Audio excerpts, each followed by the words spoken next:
Em primeiro lugar, queria agradecer esta oportunidade que o SEC nos dá de introduzir o tema, tendo como pano de fundo o modo como a região olha para as questões da logística, são questões centrais. Saudar também os meus parceiros e colegas de mesa, a todos os participantes. Também um agradecimento prévio a alguns dos técnicos da CCDRC que estão aqui na sala e que ajudaram a preparar alguns dos conteúdos que eu vou passar a apresentar. De certo modo, perspectivando a região para ver onde é que ela, a logística, depois entrecruza com essa mesma região, o que são algumas prioridades e problemas ainda não totalmente resolvidos deste ponto de vista, e terminando com algumas conclusões finais.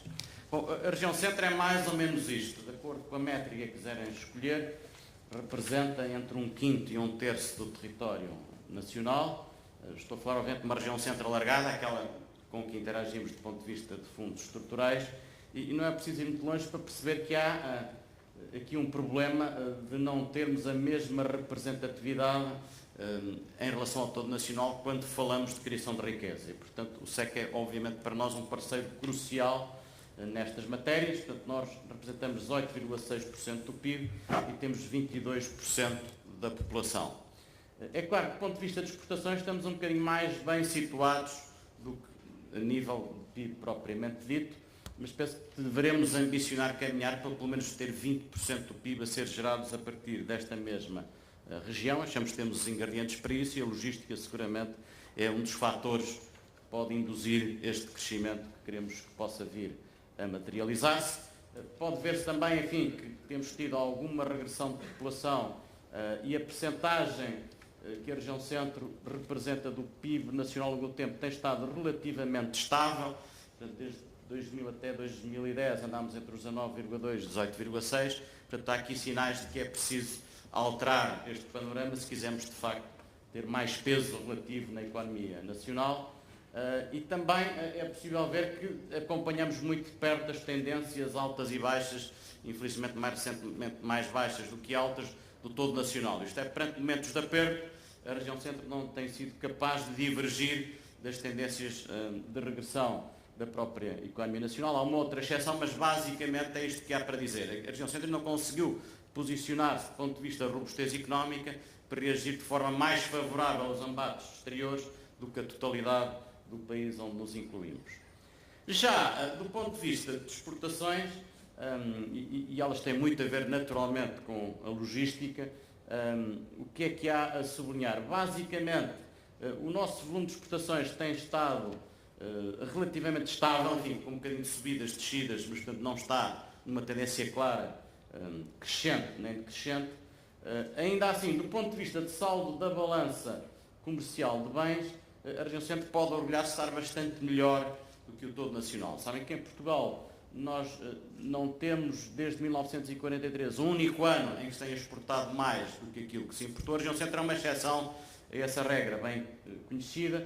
Portanto, por cada 100 euros que a região centro importa, exporta cerca de 120. Este número tem variado entre 110, teve ali um pico em 2010 de 125. Eu acho que temos que caminhar para chegar aos 130 também numa ótica pelo menos de médio prazo, mas temos um saldo líquido positivo em sede de balança comercial, contrariando o que é a realidade nacional, o que só reforça a premência na região centro em particular, ao cautelarmos aspectos de logística. E onde é que exportamos? Em que setores ou subsetores é que as exportações representam maior valor económico? Vêm que basicamente máquinas e aparelhos é o setor mais forte, 20,4% das exportações. Depois temos os produtos químicos e plásticos, naturalmente a zona de Estarreja, entre outras, tem aqui um peso importante. Material de transporte, produtos de metal e depois madeira e papel. Madeira e papel em volume, em toneladas, tem um peso muito mais expressivo, em euros corresponde a 10,3%. Bom, e depois os outros seguem-se, mas basicamente há aqui uma grande preponderância de alguns subsetores na atividade exportadora da região centro. E os fluxos também estão relativamente bem identificados. Por ano, entre importações e exportações, os fluxos interfronteiriços traduzem cerca de 12 milhões de toneladas e o resto, enfim, que são transportes dentro do próprio território nacional da região centro para o resto do país e inversamente correspondem a 82 milhões de toneladas. Se olhar agora para a parte de movimentos internacionais, dá para perceber que o grosso se concentra em Espanha, 4,83 milhões das 12 milhões de toneladas, e depois o resto da Europa, sendo que os outros destinos têm uma posição marginal. Tenderá a crescer também, digo eu, tem já algum significado, mas ficam muito aquém do que são os movimentos para os nossos parceiros em Espanha e para o resto da Europa. E quais são os modos de transporte predominantemente utilizados para os fluxos internacionais de bens no que diz respeito à região centro?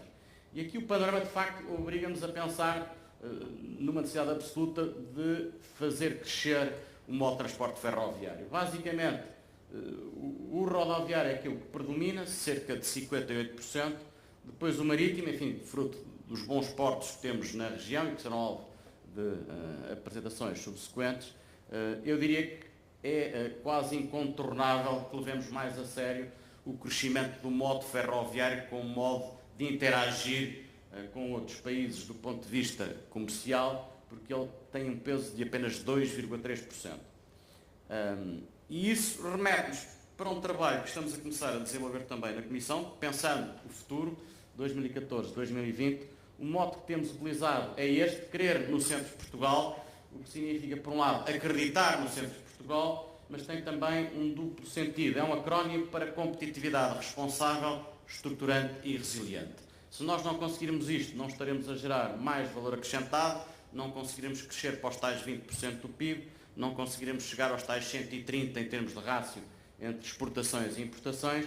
Para isso temos de trabalhar uma série de dimensões que estão a montante, na expectativa de alcançar um conjunto de resultados que estão a jusante, e obviamente que a logística encaixa numa das dimensões fortes da análise, porque entronca também, nomeadamente, com aspectos de reforço do saldo positivo da balança comercial e, portanto, está no topo das nossas prioridades de reflexão, colocar a logística ao serviço deste objetivo estratégico de evolução da região centro e, naturalmente, quando falamos de logística, algumas fragilidades são mais ou menos evidentes.